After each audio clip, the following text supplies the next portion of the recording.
S'éloigner pour mieux s'aligner. Bienvenue dans ce nouvel épisode. Aujourd'hui, on va parler d'un thème qui titille un peu mais qui fait du bien. S'éloigner pour mieux s'aligner. Et pour ça, je vais te partager une citation d'Anaïs Larry que j'aime particulièrement, qui est à la fois poétique et très puissante. J'aime le son de mes pas qui s'éloignent de tout ce qui ne me correspond pas. Avoue, c'est fort. On dirait presque une punchline que tu pourrais balancer en quittant une réunion qui ne sert à rien. Genre, tu te lèves, tu prends ta tablette et tu dis ça en sortant. Effet garanti. Mais au-delà de l'effet de style, cette citation dit quelque chose de profond.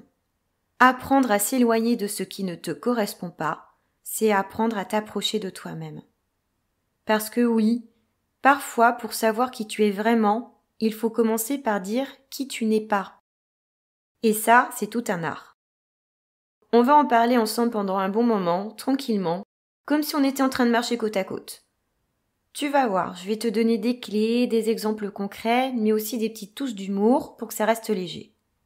Parce que bon, si je commence à parler comme un vieux gourou en peignoir blanc, tu vas décrocher vite fait. Alors installe-toi, respire un coup, et prépare-toi à explorer ce que ça veut dire de s'éloigner pour mieux s'aligner.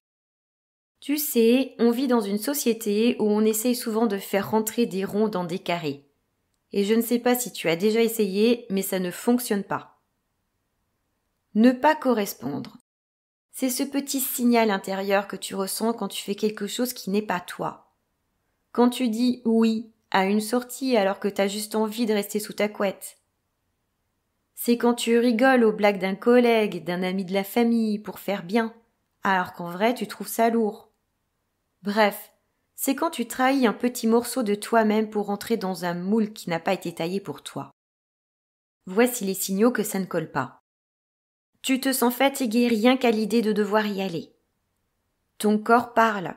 Tension, maux de ventre, migraine. Tu t'ennuies ou tu ressens de l'agacement. Tu joues un rôle, comme si tu mettais un masque. Voici un exemple concret. Imagine que tu travailles dans une entreprise hyper compétitive. Ambiance, qui écrasera qui pour avoir la prime? Et toi, au fond, tu es quelqu'un qui aime coopérer, partager, aider. Résultat, chaque jour tu as l'impression de jouer un rôle qui n'est pas toi. Un autre exemple plus léger. Tu as un ami qui t'appelle toujours, mais uniquement quand il a un problème. Quand il va bien, il disparaît. Tu n'es pas un pote, tu es devenu son psy gratuit. Et ça ne correspond pas non plus. Tu vois, c'est comme quand tu portes une paire de chaussures trop petites. Au début, tu te dis « ça va aller, je vais m'habituer, elles vont se faire ». Mais plus tu avances, plus ça fait mal. Et au final, tu termines la soirée pieds nus sur le trottoir en mode « plus jamais ». Eh bien, dans la vie, c'est pareil. Quand quelque chose ne te correspond pas, plus tu continues, plus ça frotte. Et un jour, tu n'en peux plus. Alors pourquoi on a peur de s'éloigner?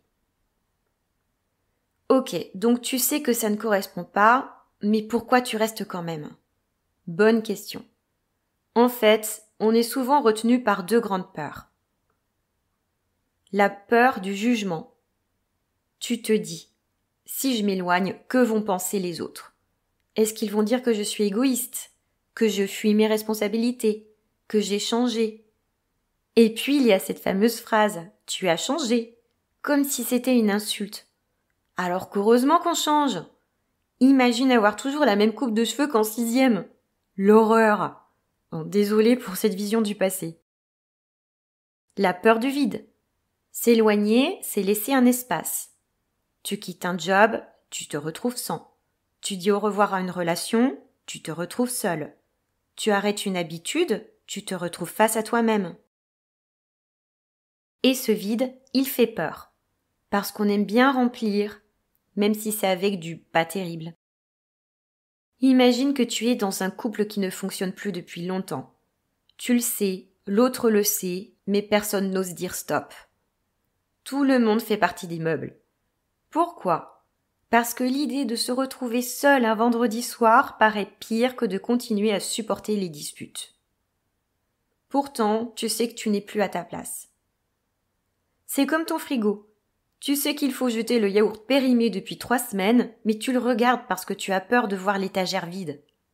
Alors qu'en vrai, c'est le vide qui permettra de mettre quelque chose de frais, de bon, qui te correspondra mieux. Parlons maintenant de l'art de dire non. Ah, le fameux non. Ce petit mot de 3 lettres qui peut sauver ta santé mentale. Tu sais, on a tous été éduqués à dire oui.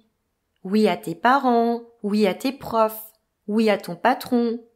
Résultat, tu te retrouves à dire oui à des choses qui t'épuisent. Tu finis par être celui qui dépanne tout le monde. Ton collègue t'appelle pour finir son dossier, ta sœur te demande de garder son chien, ton pote te demande de l'accompagner à Ikea, et toi, tu dis oui. Résultat, tu n'as plus 1 minute pour toi. Astuce pratique. Commence par des petits non. Non, je ne veux pas venir ce soir, je me repose. Non, je ne vais pas prendre ce projet en plus. Non merci, ça ne me tente pas. Et tu verras, le monde ne s'écroule pas, les autres survivent, et toi, tu récupères ton énergie. Parce que si tu dis oui à tout, tu deviens un peu le SAV de tout le monde. Et franchement, être le service après-vente gratuit de la terre entière, ça fatigue. Attention, nuance importante. S'éloigner n'est pas fuir. Fuir, c'est éviter le problème. Se mettre la tête dans le sable et espérer que ça disparaisse. Ça ne marche pas. S'éloigner, c'est prendre une décision consciente. C'est dire « Ok, ça, ce n'est pas pour moi, donc je me retire et je choisis autre chose. » Un exemple avec fuir. Tu n'aimes pas ton travail, mais tu passes tes journées à scroller sur ton téléphone en espérant que la situation change. Un exemple avec s'éloigner. Tu n'aimes pas ton travail, tu l'acceptes. Tu cherches activement un autre job et tu prépares ton départ. Et non, s'aligner ne veut pas dire devenir moine Shaolin en 3 semaines. Tu n'as pas besoin de vendre tous tes biens et de partir dans une grotte. Parfois, s'éloigner, c'est juste arrêter de répondre aux messages WhatsApp du groupe de ta famille qui t'épuise. Comment s'aligner après s'être éloigné? Une fois que tu as pris tes distances, que se passe-t-il? Eh bien, il y a une étape un peu délicate. La transition. C'est le moment où tu es entre 2 mondes. Tu as quitté l'ancien, mais le nouveau n'est pas encore là. Et ça peut être inconfortable. Un petit exemple concret. Quelqu'un quitte une relation toxique. Au début, il se sent seul. Mais petit à petit, il redécouvre ce qu'il aime. La tranquillité. Lire, cuisiner, marcher, sortir avec d'autres personnes. Et là, il retrouve son alignement. Voici quelques outils pour s'aligner. La méditation, même 5 minutes. L'écriture dans un journal, noter ce que tu ressens. La marche consciente, écouter le son de tes pas. Haha, on y arrive. Revenir à ton corps, sport, yoga, respiration. Parfois ton âme veut méditer, mais ton corps veut pizza et Netflix. Eh ben c'est pas grave, il faut trouver un équilibre. Le but, ce n'est pas de devenir parfait, mais d'apprendre à mieux te connaître. Et quand tu t'alignes, qu'est-ce qui se passe? Tu retrouves de l'énergie. Tu te sens plus léger. Tu attires des personnes qui te ressemblent. Tu es plus créatif. Tu dors mieux. Compare une journée où tu fais quelque chose qui te passionne et une journée où tu fais quelque chose qui te pèse. Dans le premier cas, tu ressors rempli d'énergie. Dans le second, tu es vidé. Même ton chat le remarque. Avant, tu rentrais du boulot stressé, il allait se cacher. Maintenant, il vient se frotter à toi, genre « Ah enfin, tu es redevenu toi-même ». Alors voilà, on a parlé de tout ça ensemble. Reconnaître ce qui ne te correspond pas, avoir le courage de t'éloigner, dire non, traverser la transition et enfin retrouver ton alignement. Je veux que tu repartes avec cette phrase en tête. J'aime le son de mes pas qui s'éloignent de tout ce qui ne me correspond pas. D'Anaïs Larry.